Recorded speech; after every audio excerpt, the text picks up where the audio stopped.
Our veterans need your support. Foxfield Farm for a Recovery Mission is a not-for-profit organization that has been established to provide an equestrian groundwork training program for U.S. veterans with PTSD and related issues incurred through military service. This curriculum will be offered at absolutely no cost to any veteran participating in the program. This foundation will also incorporate the repurposing of rescue horses and locating new, responsible owners. The synergy of the work invested by the veterans to aid the recovery of these horses is equitably therapeutic. Please go to our website to be a supporter, www.foxfieldrecoverymission.org. Thank you.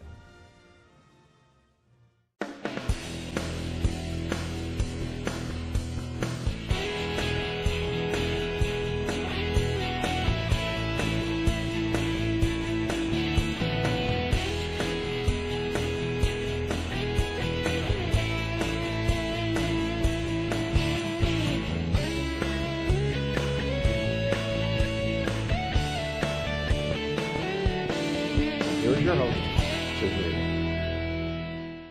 Hello, and thank you for joining me today. Our thanks again to CHS, Connecticut Historical Society, a true Connecticut testimonial to the history of our state, for the beautiful venue for today's interview with my guest, Senator Toni Boucher, who's a Republican, and she's exploring a gubernatorial run in 2018. It's a pleasure to have you here, Toni. It's wonderful to be with you, Susan. Good, good. We're going to have, I think, a very invigorating talk about your campaign. But first, I'd like you to give us a little bit of background. I know you've been a member of the Connecticut Senate, 26th District, since January of 2009. You've accomplished a great deal following 6 terms in the Connecticut House of Representatives. So take us through that. Well, it's been an incredible journey. I couldn't be more appreciative to be given that privilege to be involved in public service over these many years, and it has been many years. I was first recruited to serve on my local Board of Education, then Board of Selectmen.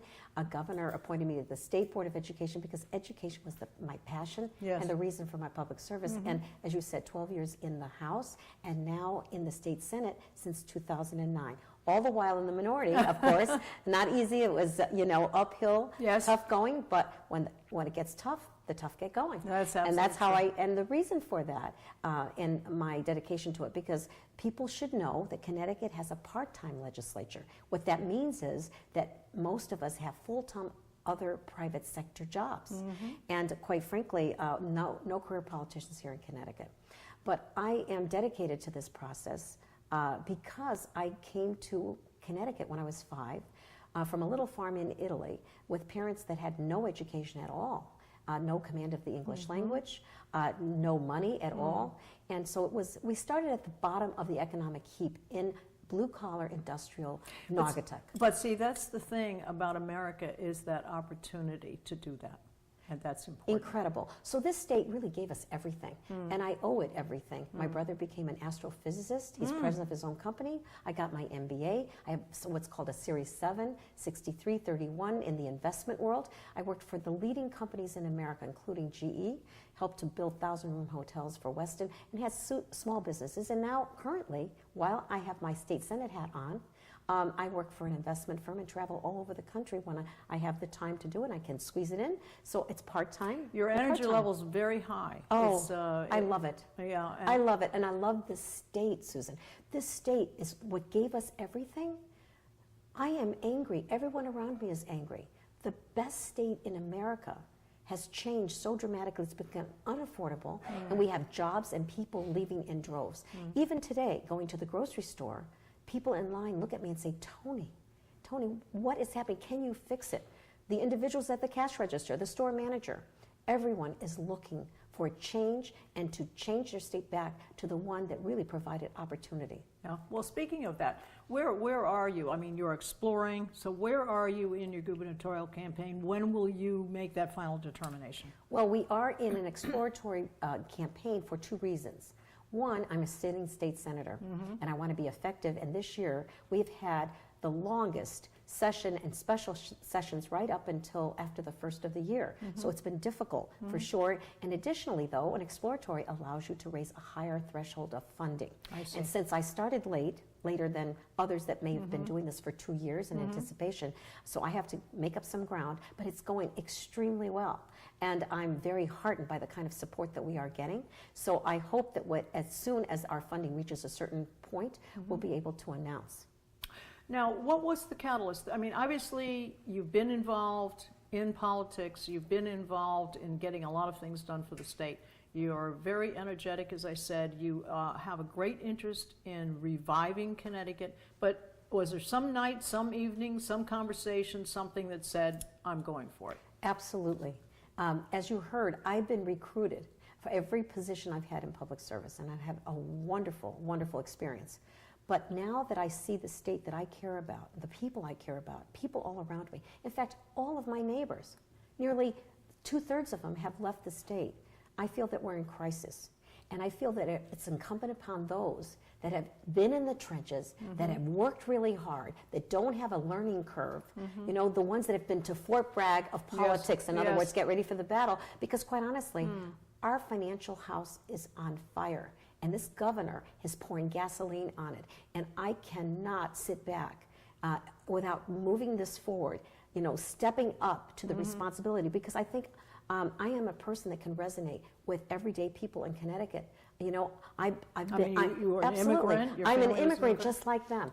I was at the bottom, the poorest family in our town. I can relate to them. I understand. You're a mother? A mother. I listen to them. You know, both as a business corporate executive, but a PTA mom additionally to that. You know, I've also been an entrepreneur, and I understand what businesses need, and our state needs a better business climate. Really a cheerleader for business, one that believes and understands that profit is a good thing, and you need a profit to be able to stay in business and provide jobs. The state is a business. Well, it is. It is. And with many businesses within the business. Right. So that combination of private sector and public sector knowledge, having negotiated contracts for my school board, for the town that I'm in, for negotiating in the private sector as well, you know, that's something that is critical to the next person that steps up to their job, because negotiating is important. But ultimately, you know what the most important thing is? We all have plans, financial plans to turn the state around, and we'll talk about that here in a while. But at the end of the day, Susan, if you cannot get elected and be in that position, all of those plans go nowhere. It falls on deaf ears.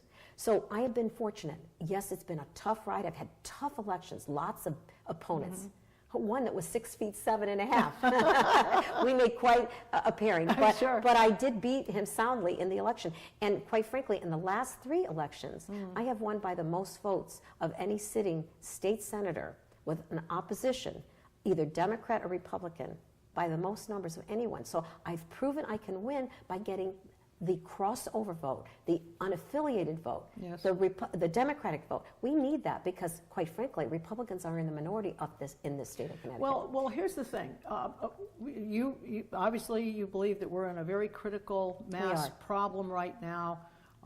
That the current budget, the current administration has failed. But what do you feel both parties have contributed over the years? Where do you see the fail? What do you see have been the greatest failures of both parties, no matter who has been running this? Well, the number one failure is for individuals not to be listening to their towns, to their schools, to their parents, to their seniors, to retirees, to the job creators, the small businesses, the realtors. Susan, you know, if you want to know exactly why people are moving into the state or why they're leaving, you talk to the real estate community. They will tell you. It's true. It's very reflective. Yes, they do. So the listening is what's lacking. As I said, I hear from everyone every day, both in my office and on the street and in my grocery stores, everywhere I go. And I make it a point to do that. I make it a point to meet with all of these different groups. Sure. To really listen to what they have to say so I can bring their message forward. I had an interesting conversation with a florist who basically said, Toni, do you know, he walked me around his florist shop. He says, I used to compete with other florists in Connecticut, but now I'm competing with the governor. He's taking the money out of people's pockets that they used to spend with me. Please help. And when I go to Hartford, I am not talking on my behalf. I'm talking on their behalf. I am telling them what they're telling me. And that lack of listening and getting too caught up in Hartford politics and not going back to their towns and really paying attention and bringing their voice. That's their number one job, is bringing their voice, no matter if you're a Republican or a Democrat. You need to bring your constituents' voice. It does seem as though they go out and they listen and they hear, but then the message doesn't resonate when they go back. They hear it, they understand it, they get it, they agree with them, and then nothing happens. Well, that's a very good point, because what happens is that they get embroiled in party politics and partisanship. Yes. And worst off, here in Connecticut right now, as I told you before, or the public, we have a citizen legislature. People come from different walks of life. Right now, the biggest leaders in our House actually work for, in their private sector job, for state employee union organizations. They're actually negotiating the very benefits for state employees, and those costs are nearly 30 to 40% of what Connecticut's experiencing.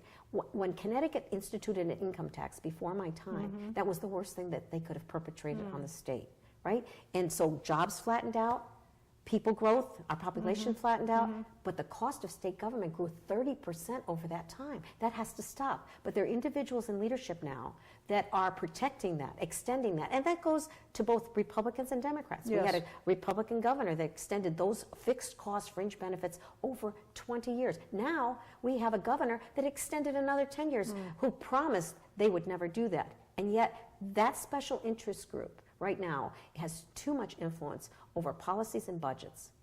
Well, I think a point to be made is that many times people believe that if you invest in certain things, that if you build certain things, if you show that you are, now we need to fix roads and so forth, Of course. but there are some projects where a lot of money is spent in the hopes that if we build it, they will come. Exactly. But instead of that, they've spent the money, and perhaps in the wrong places. And not only is no one not coming, they're leaving. Oh, absolutely. You hit the nail on the head. We do have resources. We have revenue. It hasn't been spent where it should. Government has certain core functions, right? Transportation, our roads, our rails, our bridges. Education, our elderly and fragile population, the disabled, those that are drug addicted, the people that really need Connecticut's help.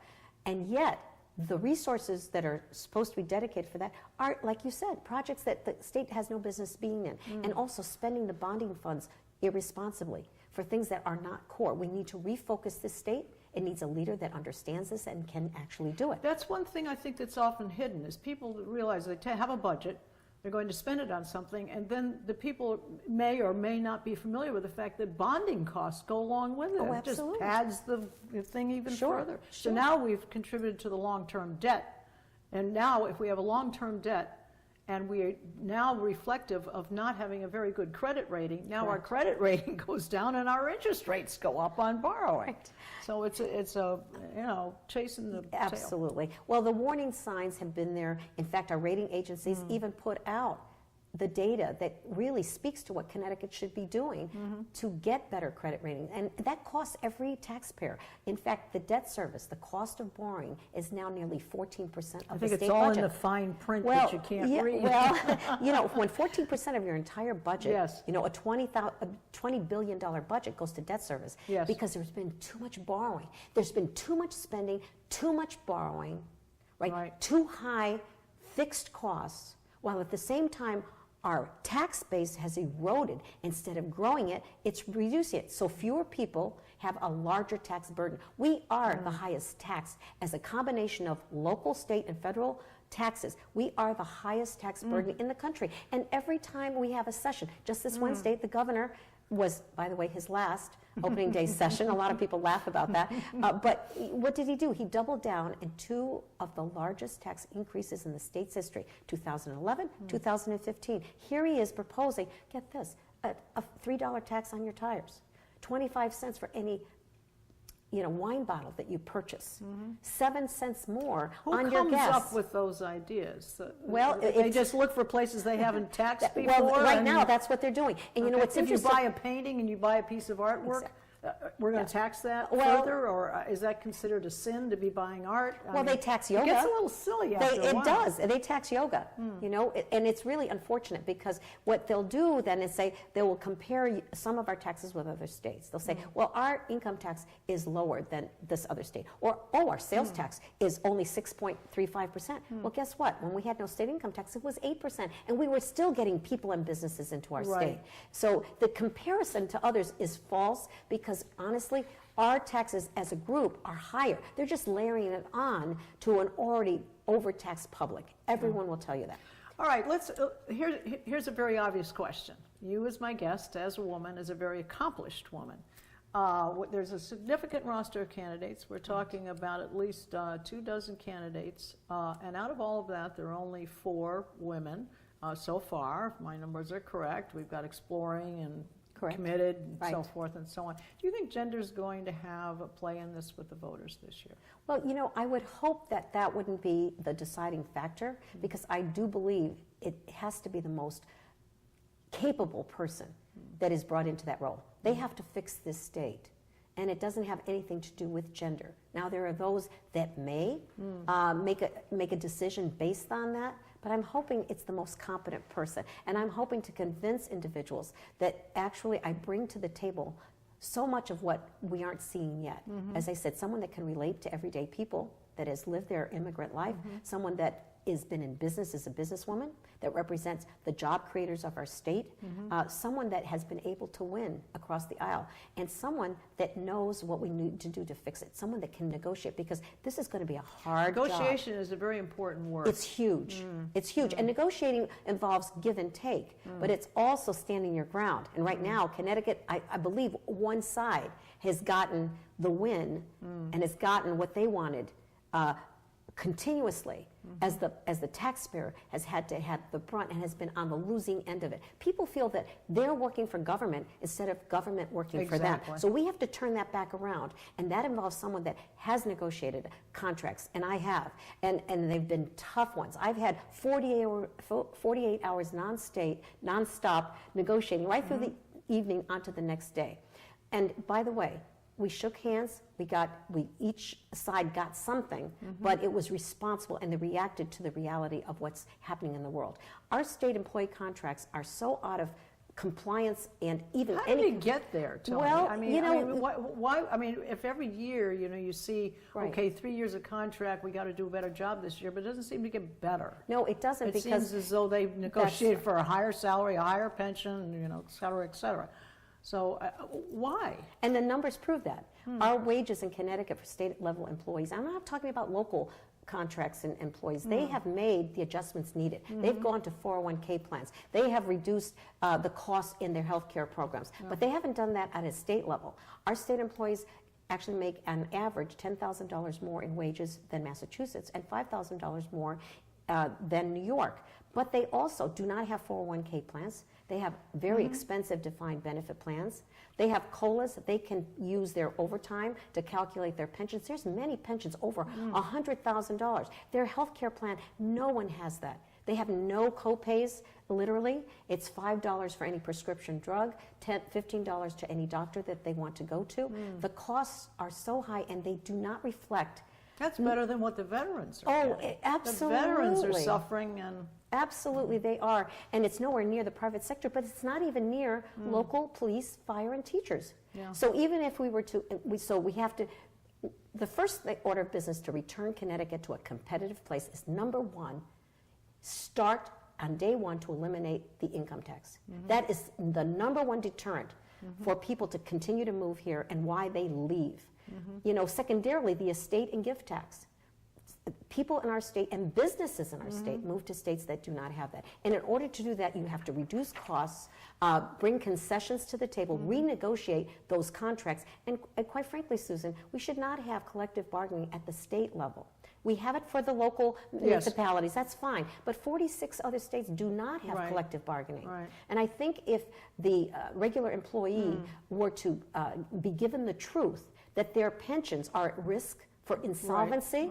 Now, the state can't go bankrupt like cities can, but if they run out of money, there's no legal obligation to pay Right. out that pension. We want to secure that. So you have to have an honest conversation with them, and you have to restructure state agencies, starting with DMV. Okay, well, this leads me now to my next one. We're hearing from the candidates.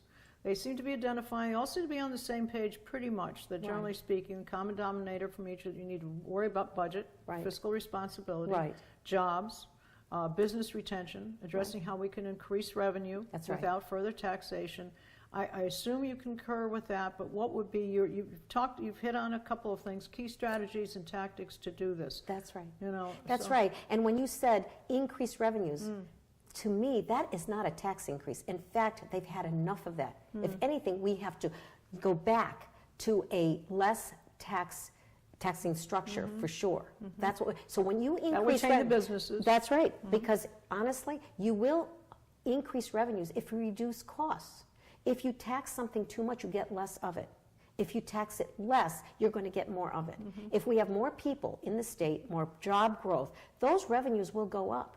Now, are we reflecting off the national pattern now? I mean, is Connecticut going to get somewhat of this trickle-down effect? Is it going to Well- work, or are we so isolated in our own state that it doesn't really have an impact? Well, some in the state will feel some amount of pressure for the new tax bill that was put in place. But a good portion of Connecticut is going to be benefiting greatly.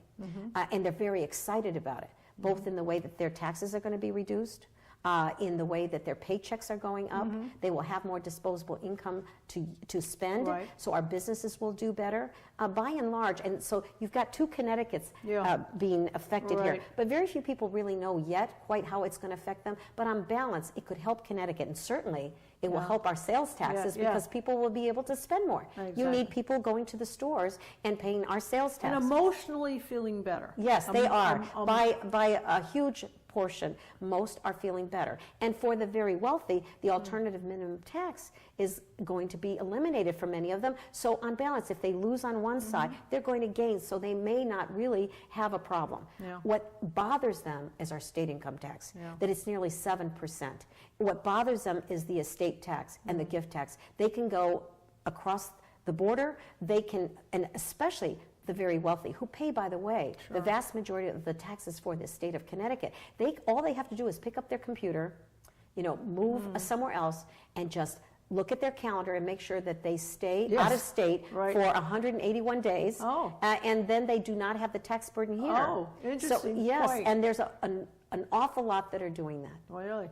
Well, there are good signs. People who have 401ks, it's going up as long as we don't catch the inflation bug, Right, and the feds right. don't put the interest rates up and so forth. That's right. So there are good things which may even encourage some people, even when we take a dip down in the stock market, that's an opportunity for people who have not been in it before, Sure. because they can see it's a good place That's to right. go, so maybe they might put their toe in the water and That's give it right. a try, since Absolutely. it seems to be on the move.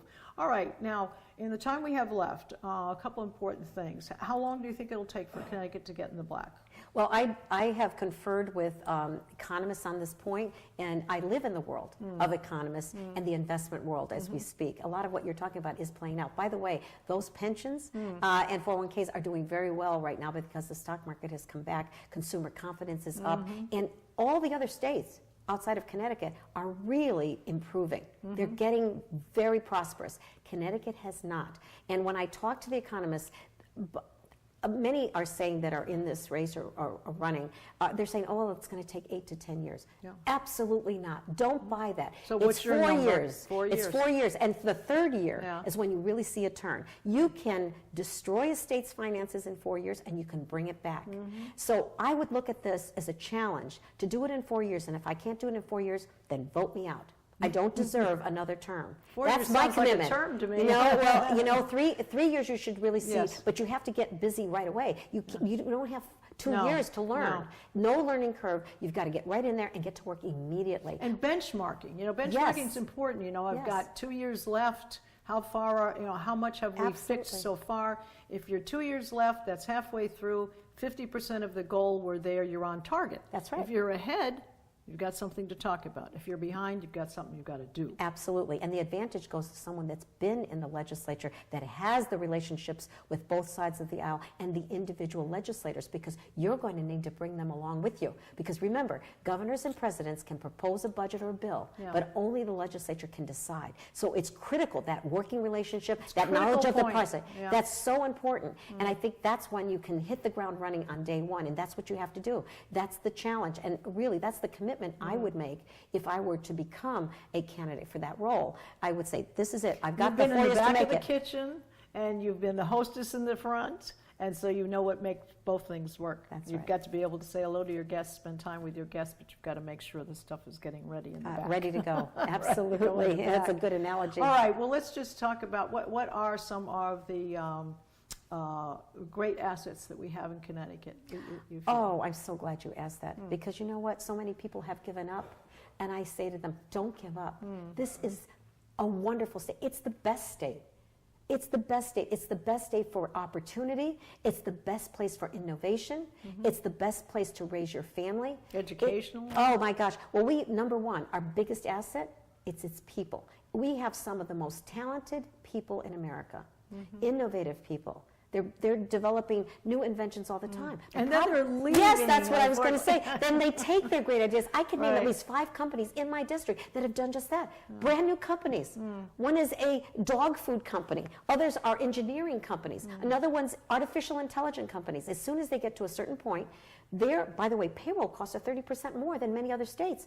Then they may leave. So what we want to do is make sure we create an environment for them to really prosper here, reduce their costs, both from a tax perspective, payroll perspective, a licensing perspective, make those agencies work for them. And that is our biggest competitive advantage. And of course, you look out your window and it's breathtaking. There's no more beautiful state, and the educational program that we have and the institutions of education are some of the best in the world. So truly the governor needs to be an ambassador, not only externally to invite other businesses here, but also internally an ambassador to all the businesses that exist. All right, well, very quickly, I want to give your website.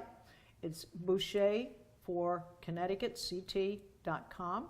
And for my viewers, I want to make sure that you are visiting the Connecticut Historical Society website. It is chs.org for membership and event information. And please see our website for all of our programs, which is ctvalleyviews.com. This is Susan Regan. Thank you for joining me and bringing proof to the people.